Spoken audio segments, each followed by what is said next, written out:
வணக்கம். இன்னைக்கு இந்த பதிவில் நம்ம பார்க்க போகிறது நாளை தினம் பார்த்தீங்கன்னா ஆனி மாதத்தில் வரக்கூடிய தேய்பிரை அஷ்டமி. இந்த தேய்பிரை அஷ்டமி பார்த்தீங்கன்னா சனிக்கிழமையோடு சேர்ந்து வந்திருக்கு இல்லையா? சனி பகவானுக்குரிய குருவே யாருன்னு பார்த்தீங்கன்னா கால பைரவர் தான். உங்களுக்கு சனி பகவானால தோஷம் இருக்கு, 7.5 சனி நடந்துகிட்டு இருக்கு, அஷ்டமத்து சனி நடந்துகிட்டு இருக்கு, பாத சனி நடந்துகிட்டு இருக்கு.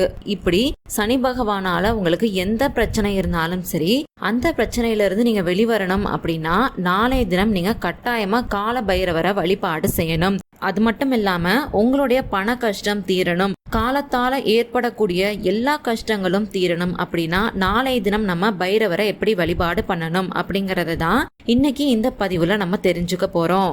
அஷ்டமி வழிபாடு அப்படின்னா அதுக்கு உகந்த நேரம் அப்படின்னு சொல்லப்படுறது ராகுகால நேரம் தான். நாளைய தினம் அதாவது 29/6/2024 சனிக்கிழமை ராகுகாலம் எப்போ வரும் அப்படின்னு பாத்தீங்கன்னா காலையில 9 மணிலேருந்து 10:30 மணி வரைக்கும் ராகுகால நேரமானது இருக்கு.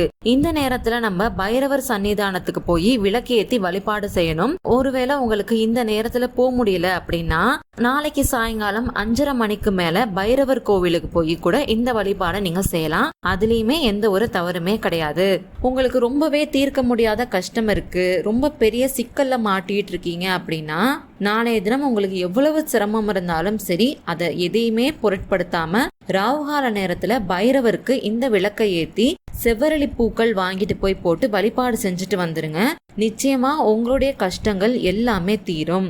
இந்த தீபம் எப்படி ஏத்தணும் அப்படிங்கறத இப்ப நான் சொல்றேன். பூசணி தீபம், மிளகு தீபம் இப்படின்னு பரிகார விளக்குகளாகவும் நீங்க ஏத்தலாம். இல்ல வெறும் மண் அகல் விளக்குல நல்லெண்ணெயோ இல்ல நெய்யோ ஊத்தி திரி போட்டு நீங்க தீபம் ஏத்தி வழிபாடு செய்யறதுனாலும் செய்யலாம். பொதுவாகவே எந்த தெய்வத்தை நம்ம பார்க்க போனாலும் வெறும் கையோட போகவே கூடாது. அதுலயும் நம்ம கால பைரவரை வழிபாடு செய்ய போறோம் அப்படிங்கிற பட்சத்துல கண்டிப்பா நம்ம வெறும் கையோட போகவே கூடாது. செவ்வரளி பூக்கள் வாங்கிட்டு போறது ரொம்ப நல்லது. இதோட சேர்த்து 2 செவ்வாழை பழம் வாங்கிட்டு போங்க. அப்படி இல்லைன்னா சந்தனம், புனுகு இந்த மாதிரி வாசனை நிறைஞ்ச பொருட்கள் எல்லாம் வாங்கிட்டு போங்க. ஏதாவது ஒரு பொருளை நீங்க வாங்கிட்டு போறது ரொம்ப ரொம்ப நல்லது. வெறும் கையோட மட்டும் போகவே போகாதீங்க. அதுக்கப்புறம் இப்ப நான் சொல்லக்கூடிய இந்த மந்திரத்தை சொல்லி வழிபாடு செஞ்சுக்கோங்க.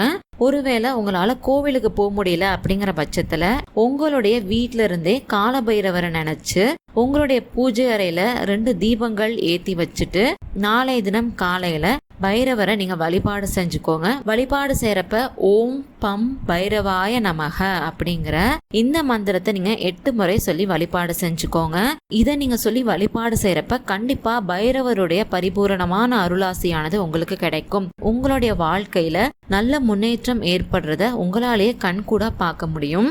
உங்க வாழ்க்கையில ஏற்படக்கூடிய தடைகள் எவ்வளவு பெரிய தடைகளா இருந்தாலும் சரி அந்த தடைகள் எல்லாமே தகர்த்தெறியப்படும். உங்களுக்கு ரொம்பவே பொறுக்க முடியாத அளவுக்கு கஷ்டத்துல நீங்க இருக்கீங்க அப்படிங்கிற பட்சத்துல நாளைய தினம் ராகுகால நேரத்துல இந்த வழிபாடை நீங்க செஞ்சிருங்க.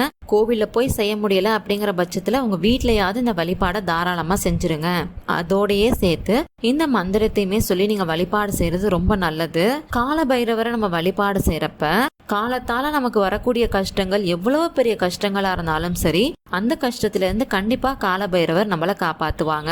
உங்களுக்கு இந்த பதிவு பயனுள்ளதா இருந்துச்சு அப்படின்னு நீங்க நினைச்சீங்கன்னா மறக்காம லைக் பண்ணி ஷேர் பண்ணி கமெண்ட் பண்ணுங்க. அது மட்டும் இல்லாம உங்களுக்கு ஆன்மீகம் சம்பந்தப்பட்ட வேற எந்த மாதிரியான பதிவுகள் வேணும் அப்படின்னு நீங்க நினைக்கிறீங்களோ நம்ம சேனலோட மெயில் ஐடியிலயோ இல்ல கீழே இருக்க கமெண்ட் பாக்ஸ்ல கூட எனக்கு தெரியப்படுத்துங்க.